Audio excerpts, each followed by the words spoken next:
नमस्कार दोस्तों, चलिए जान लेते हैं उत्तर प्रदेश के सभी फिल्मों की आज की ताज़ा बड़ी और महत्वपूर्ण खबरों को। लेकिन उससे पहले वीडियो को लाइक कमेंट जरूर करें और साथ ही ये भी बताएं कि आप इस वीडियो को किस जिले, शहर या गांव से देख रहे हैं।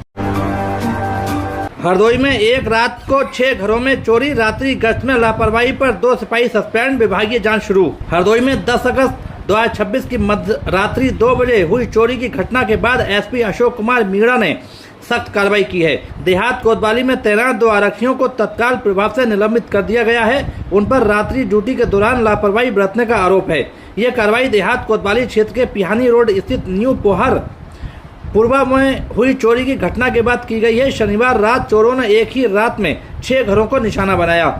परिवार के सदस्य घरों के अंदर सो रहे थे। इसके बावजूद चोरों ने घरों में घुसकर सोने चांदी के जेवर और नकदी चोरी कर ली। सुबह जब परिवार के लोग जागे तो घरों में सामान बिखरा मिला और उन्हें चोरी का पता चला। एक ही रात में इतनी बड़ी चोरी की घटना सामने आने के बाद पुलिस की रात्रि गश्त और सुरक्षा व्यवस्था पर सवाल उठने लगे थे। पुलिस ने घटना की जांच शुरू करने के साथ चोरों की तलाश भी तेज कर दी है। इसी दौरान रात्रि ड्यूटी पर तैनात पुलिसकर्मियों की भूमिका और गश्त व्यवस्था की समीक्षा की गई। पुलिस के अनुसार देहात कोतवाली में तैनात आरक्षी मनोज सिंह और नीलेश अहिरबार ने रात में प्रभावी ढंग से ड्यूटी और गश्त नहीं की। दोनों आरक्षियों द्वारा अपने कर्तव्यों और दायित्वों के प्रति घोर लापरवाही बरतना पाया गया। पुलिस के मुताबिक रात्रि ड्यूटी में प्रभावी गश्त नहीं होने के कारण ही थाना क्षेत्र में चोरी की घटना घटित हुई थी।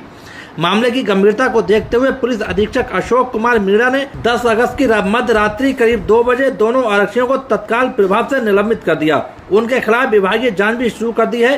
पुलिस विभाग की ओर से सभी अधिकारियों और कर्मचारियों को ड्यूटी के दौरान पूरी सतर्कता बरतने के निर्देश दिए गए हैं।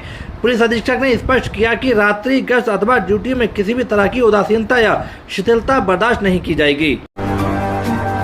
फर्जी LLB डिग्री से वकील बने 105 लोग, प्रयागराज में 39 पर FIR। प्रयागराज में उत्तर प्रदेश बार काउंसिल की शिकायत पर पुलिस ने फर्जी LLB मार्कशीट के आधार पर नामांकन कराने और सर्टिफिकेट ऑफ प्रैक्टिस लेने के आरोप में 105 वकीलों के खिलाफ कार्रवाई शुरू कर दी है, जिनमें पिछले 3 दिनों में 39 लोगों पर अलग अलग FIR दर्ज हुई हैं। प्रयागराज में फर्जी LLB मार्कशीट के आधार पर नामांकन कराने और सर्टिफिकेट ऑफ प्रैक्टिस लेने के आरोप में बड़ा मामला सामने आया है। पुलिस ने पिछले 3 दिनों में 39 वकीलों के खिलाफ अलग अलग FIR दर्ज की हैं। ये कार्रवाई उत्तर प्रदेश बार काउंसिल की शिकायत के बाद की गई है। सिविल लाइंस थाना प्रभारी रामाश्रय यादव ने बताया कि उत्तर प्रदेश बार काउंसिल की सचिव RK शुक्ला ने 105 ऐसे वकीलों के खिलाफ औपचारिक शिकायत दी है, जिन पर फर्जी मार्कशीट के सहारे COP लेने और फिलहाल वकालत करने का आरोप है। पुलिस का कहना है कि बाकी वकीलों के खिलाफ भी अगले 1-2 दिन में FIR दर्ज की जाएगी। इसके बाद मामले की जांच शुरू होगी। पुलिस के मुताबिक बार काउंसिल की तरफ से दी गई शिकायत में कहा गया है कि 105 वकीलों ने कथित तौर पर फर्जी LLB मार्कशीट के आधार पर अपना नामांकन कराया और सर्टिफिकेट ऑफ प्रैक्टिस हासिल किया।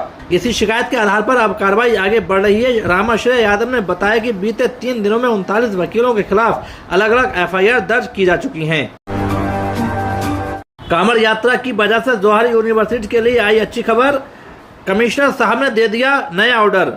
रामपुर की चर्चित मोहम्मद अली जौहर यूनिवर्सिटी के 38 भवनों के ध्वस्तीकरण मामले में मुरादाबाद मंडलायुक्त कोर्ट में होने वाली सुनवाई टल गई है। कांवड़ यात्रा की वजह से कई वकील सुनवाई के लिए पहुंच नहीं पाए हैं। मुरादाबाद के मंडलायुक्त अजय कुमार सिंह की कोर्ट ने इस मामले में अगली सुनवाई के लिए 13 अगस्त की नई तारीख तय की है। बता दें कि 15 जुलाई को रामपुर विकास प्राधिकरण RDA ने यूनिवर्सिटी के 38 भवनों को ध्वस्त करने का आदेश दिया था। रामपुर की मोहम्मद अली जौहर यूनिवर्सिटी के 38 भवनों को ध्वस्त किए जाने के मामले में सोमवार को मुरादाबाद मंडलायुक्त कोर्ट में सुनवाई होनी थी। सावन के महीने में कांवड़ यात्रा और सुरक्षा व्यवस्था के कारण वकीलों ने न्यायिक कार्य से दूरी ली। इसके चलते आज यानी इसकी सोमवार की सुनवाई नहीं हो सकी। इसके बाद मंडलायुक्त अजय कुमार सिंह की अदालत ने नया आदेश जारी करते हुए इस मामले की अगली सुनवाई के लिए 13 अगस्त की तारीख तय की है। सोमवार को मुरादाबाद मंडलायुक्त की कोर्ट में जौहर यूनिवर्सिटी प्रशासन और रामपुर विकास प्राधिकरण RDA ने दोनों ही पक्षों को अपने अपने दस्तावेजी साक्ष्य प्रस्तुत करने थे। इससे पहले 3 अगस्त को हुई पिछली सुनवाई में कमिश्नर कोर्ट ने दोनों पक्षों को मजबूत साक्ष्य लाने का निर्देश दिया था, लेकिन कांवड़ यात्रा की वजह से अधिवक्ताओं की अनुपस्थिति के कारण आज की कार्रवाई आगे नहीं बढ़ सकी, जिससे यूनिवर्सिटी प्रशासन को कुछ दिनों की और मोहलत मिल गई है। बहुत ज्यादा बढ़ेंगे LPG के दाम, 59,000 करोड़ के घाटे में गैस कंपनियां। चौंकाने वाला आंकड़ा सामने आया है।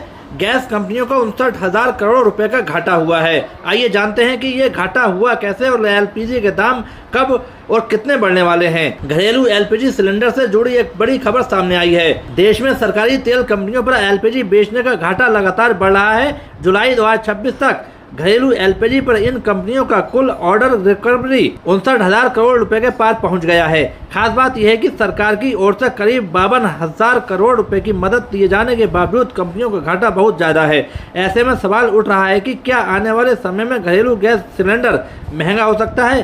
सरकारी तेल कंपनियां घरेलू एलपीजी सिलेंडर को उसकी लागत से भी कम में बेच रही हैं। अंतर्राष्ट्रीय बाजार में एलपीजी महंगी होने पर कंपनियों की खरीद लागत बढ़ जाती है, लेकिन घरेलू ग्राहकों पर पूरा बोझ तुरंत नहीं डाला जाता है। ऐसे में बिक्री कीमत और लागत के बीच का अंतर कंपनियों के लिए घाटा बनता जा रहा है। सरकार की ओर से इस घाटे की भरपाई के लिए कंपनियों को मुआवजा भी दिया जाता है, लेकिन इसके बावजूद जुलाई तक ओएमसीएस की घरेलू एलपीजी पर कुल अंडर रिकवरी 59,000 करोड़ रुपए से ज्यादा हो गई है।